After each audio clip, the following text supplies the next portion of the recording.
to start off with hypertension, okay? So according to Hypertension Canada, 7.5 million people in Canada, that's about 1 in 5 adults live with hypertension. That's staggering. So possibly 1 in 5 of us here may have hypertension, right? 1 in 3 people with hypertension, they have uncontrolled blood pressure, particularly high-risk patients with diabetes and kidney disease. Now, people say, what is blood pressure? So the force, blood pressure is the force of blood against the walls of your arteries. So the best way I can explain it is like, imagine the pipes that's, water, the pipe that's, runs through, our house. So imagine the force of that water against the walls of the pipe, right? Is the force. So when the force is high, what do we call it? Yeah? Say that? High blood pressure. High blood pressure. It's as easy as that. That's what when the force is normal, what do we call it? Blood pressure. Normal blood pressure. And when the force is low, what do we call it? Low blood pressure. It's as simple as that. So if you want to go away with that, that's fine by me. So it's the force that we're measuring. The force of blood against the walls of your arteries is blood pressure. Okay? So, or we call it hypertension. All right? Now, that would prefer that your blood pressure should be less than 140/90. If it can be less than 140/90, we will take that. But if you look at the spread there, so we have high normal there, so which is 130 to 139, 85. So that's high normal. But when we start to get here, when it's above 140/90, then we say that you have hypertension. Okay? Then we have borderline. Normal, we prefer it to be 120, over 80 and all of that. So we also have low blood pressure. So when your blood pressure is less than 90/60. So, but all these numbers, please don't, because if you can understand that we want it to be less than 140/90. All right, so what are the causes? The best way I can explain it are, what you can't control and what you can control. What you can't control is, age. We're all aging every day. We can't do anything about that. That's a constant factor. Whilst we're praying for long life, please add that I want to be healthy long life, right? Because age comes with baggage as well, okay? And there's nothing you can do with the family that you're born into. You can't throw away your family. They gave you those genes. So genetic family history, there's nothing you can do about it, all right? So those two things you can't control. But guess what? We have many things we can control. We can control unhealthy factors like smoking, excessive alcohol intake, sedentary lifestyle. We just did a wellness session here, the physical fitness session, physical exercise. That can reduce obesity, help with managing stress, because when you're exercising, it releases you have the happy chemicals in the brain, serotonin, endorphins, oxytocin, all those neurotransmitters in the brain. They are stimulated more during exercise. Now, what are the signs? Now, some people may not have any symptoms, and that's why we say hypertension is a silent killer. So some people may have atypical, we call it just chest pain. Some people may just say difficulty in breathing, feeling sick, nausea, vomiting can happen. We call that the malignant hypertension, when your blood pressure is really so high, blood vision. Some people maybe having worsening anxiety, especially with confusion, especially with malignant hypertension. Some might have ringing in the ears, nosebleeds. I've seen a patient that will have a recurrent nosebleeds and blood pressure was high, and you can have irregular rhythm. Like I said, hypertension is often referred to as a silent killer. So in terms of management and prevention, under here we have investigation, medications, lifestyle, modifications. How many of you have heard of DASH? Not Kardashians. DASH.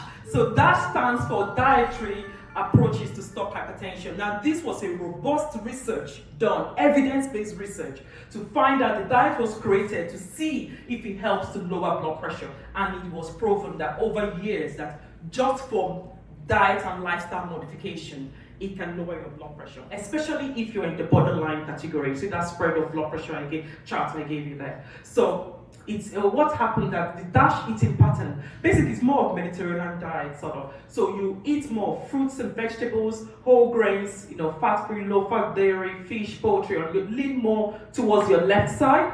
Limit fatty food, so especially those of us in Nigeria, they say, no, I want this meat with lots of fats. Full fats, dairy, everything sugar, sweetened, all the sweet things. Oh God help us. All your ice creams, everything. Additional benefit of sticking to this diet is it helps in the reduction of blood pressure, like I said, reduces the risk of type 2 diabetes. Even they found that it can prevent colorectal cancer, heart failure, kidney stones, stroke, cholesterol. So this is a no-brainer rather. So DASH diet, if you can include that in your diet, you can take a picture of that and implement that going forward in your diet, in your lifestyle and your diet intake. That will go a long way. Okay. What is diabetes? Diabetes is a disease in which your body cannot produce insulin in some, or not properly, producing insulin. So insulin is a hormone that is produced by the organ called the pancreas. And the pancreas is an organ that is at the left upper side here of our abdomen, just left upper here, okay, behind the stomach. Now the pancreas has dual roles, and part of it is it helps to produce enzymes that help to digest food, particularly protein. Hence I was telling you to draw there. The pancreas is an organ, and that organ helps to produce insulin, and we need the insulin to help to regulate our blood sugar. Is that correct? Yeah? Okay. Now, so insulin regulates the blood sugar, and because we also need insulin to help to use that sugar for energy as well. Okay. Now, what are the types? We have type 2 diabetes. That's the most common type of diabetes. And what's happening here is that they're not properly using the insulin made by their bodies, or they're not producing enough. Basically, the insulin is there. It's just being lazy. It's not working. It's like it's passive. It's like they're there, but they're not there. So that's when it's not being properly utilized, or it's not producing enough insulin. Because if you're not producing enough insulin, how can you take care of the sugar? Type 1 is usually autoimmune. It means that the body is attacking the pancreas and making it not enough to produce insulin. And that's why in type 1 diabetes, they need insulin. So that's the management. We have to give them insulin, because for some reason, the body is just attacking the pancreas, and the pancreas is not able to make enough insulin. So we have gestational diabetes. This kind of is a temporary one, and it's really a form of diabetes that happens in pregnancy. Usually it should reverse, but I've seen a few patients where they developed the diabetes during pregnancy, and that's how they now went on to develop type 2 diabetes. But usually it's a temporary condition. And then pre-diabetes, this is my favorite category when I'm dealing with as a health promotion advocate. I usually try and catch my patients here at the pre-diabetic range, because I don't want them to go on to develop diabetes. 11 million Canadians are living with diabetes or pre-diabetes. So that's staggering. 1 in 3 Canadians live with diabetes or pre-diabetes, and someone is newly diagnosed with diabetes every 3 minutes here in Canada. Symptoms, again, no symptoms in some patients. I had a patient that I was just treating her for thrush, recurring thrush, and I was saying, you know what? Let's just do your blood test. Let me check for sugar. Boom, she had diabetes. So it can be recurrent infection, unusual thirst, frequent urination. That doesn't mean that when you go all the time, I went for a health talk, I'm sure I have diabetes. But this is just to prompt you, okay? So that you can go and see your doctor, especially if you haven't gone for blood work in a while, okay? Extreme fatigue, you could have blurred vision. I talked about recurrent infections. Again, you have cuts and bruises that, slow to heal, non-healing, ulcers and what have you, tingling, numbness in the hands and feet. Now, there are a lot of things that can cause tingling and numbness. Please, even just vitamin deficiencies can cause that. So I'm just giving you a whole list, all right? And then even, I talked about erectile dysfunction there. We have diabetes ketoacidosis, meaning there's too much sugar that you're not passing ketones in the urine, okay? All right, so we go to cholesterol management. So cholesterol is actually good. Some people might say, oh, cholesterol, I don't want cholesterol. We need cholesterol actually. It is a fat-like waxy substance found in the blood and is derived from the liver and diet. So cholesterol is essential. It helps us to build cells and make vitamins and hormones. So, but what we want is that there are classes of cholesterol. So the good cholesterol helps to remove excess cholesterol from the body. And cholesterol is naturally made by your body, like I said, and is increased through diet. So HDL, higher, HDL, high density lipoprotein, we want that because those are the sources that's what helps to remove the excess cholesterol. So it is knowing the type of cholesterol to eat, the diet, okay? LDL is the bad cholesterol. I'll tell you a bit more of some other bad cholesterol, but these ones are usually the common. So HDL, we want the good cholesterol, okay? Because we need the good cholesterol to help us to remove the excess, help us to build cells, make hormones and vitamins, okay? So these are the types of cholesterol. So the total cholesterol is basically just like the total number of people in the family, all right? So that's your total cholesterol.